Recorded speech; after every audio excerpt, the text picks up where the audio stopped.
on 7 News tonight, Reagan Grimes. She's 7 years old and in that unicorn shirt. She was shot Saturday in D.C. while playing on her scooter. This was the moment, though, that she walked out of Children's National Hospital, a true survivor. 7 News' Justin Hinton was the only reporter there, and Justin joins us live now tonight from the hospital. Justin, family members say their prayers have been answered. In fact, the prayers of an entire community have been answered tonight. That is 100% correct, and this family is so thankful for all the people who did send their prayers.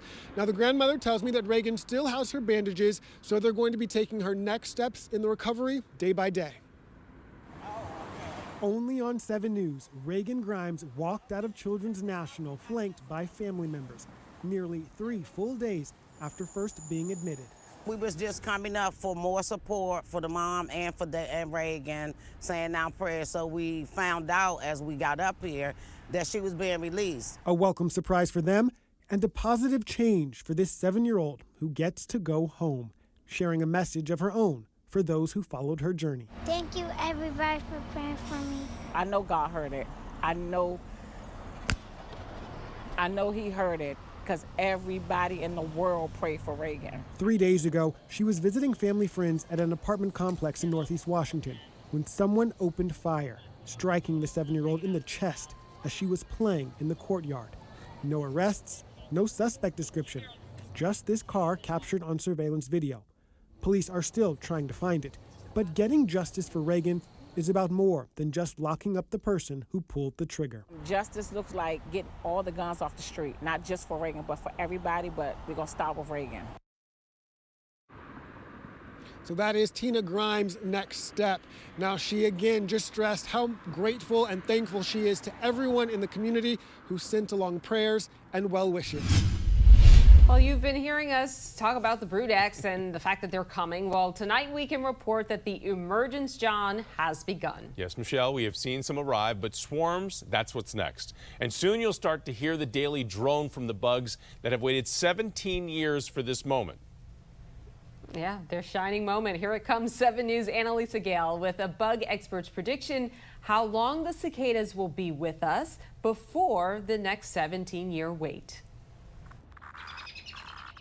On the warmest day of the week, the periodical cicadas are making their way around town and people are taking notice. An app known as Cicada Safari, developed by a doctor at Mount St. Joseph University in Cincinnati, now allows you to track cicadas all over the United States, including here in the DMV. Well, we had a beginning of a mass emergence in the Washington, D.C. area last night with a number of reports from about 5 miles west of Tyson, where we had pictures submitted that showed 30 to 50 nymphs on a single bush. So in that part of the country, it started. We got new images from our viewers showing some of the holes in the ground in Arlington, and they began springing up overnight in Tysons. After more than a decade away, entomologist Michael Raup is excited to soon see them up close and personal. When soil temperatures hit 64 degrees Fahrenheit at the depth of about 8 inches, that's the cue. For the past few weeks, 7 News has been getting you ready for their arrival with Raup.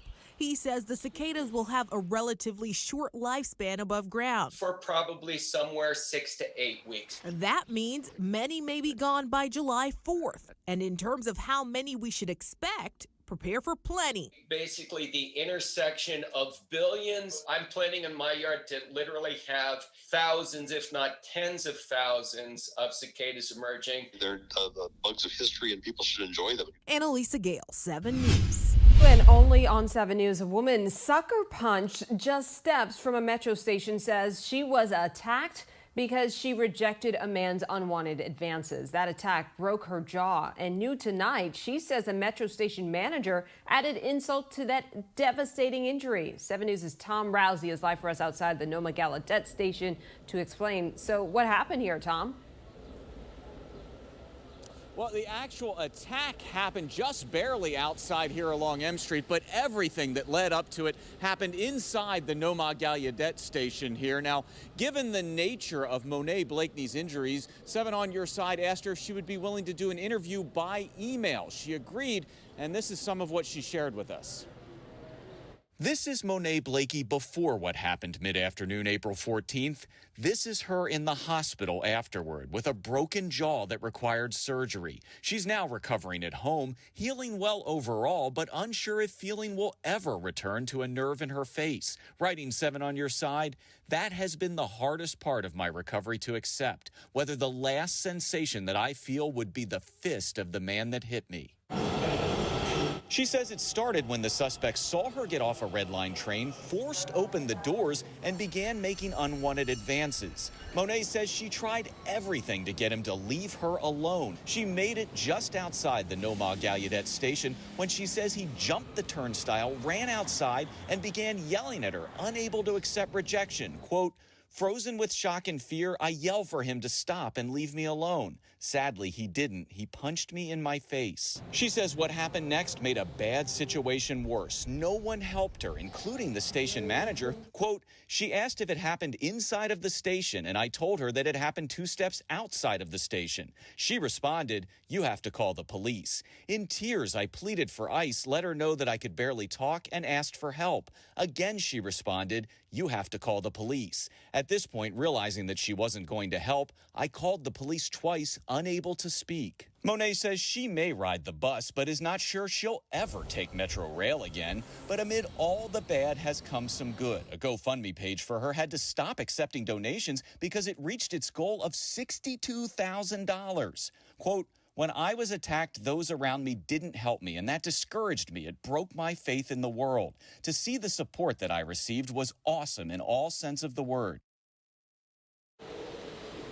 Now, we reached out to Metro about what Monet Blakey said the station manager here did not do. They say they take this accusation very seriously. They are promising an investigation. In addition, we reached out to D.C. police who say no arrests have been made yet. Now, we had to edit a lot of what Monet told us for the sake of television. We put a lot more online at WJLA.com.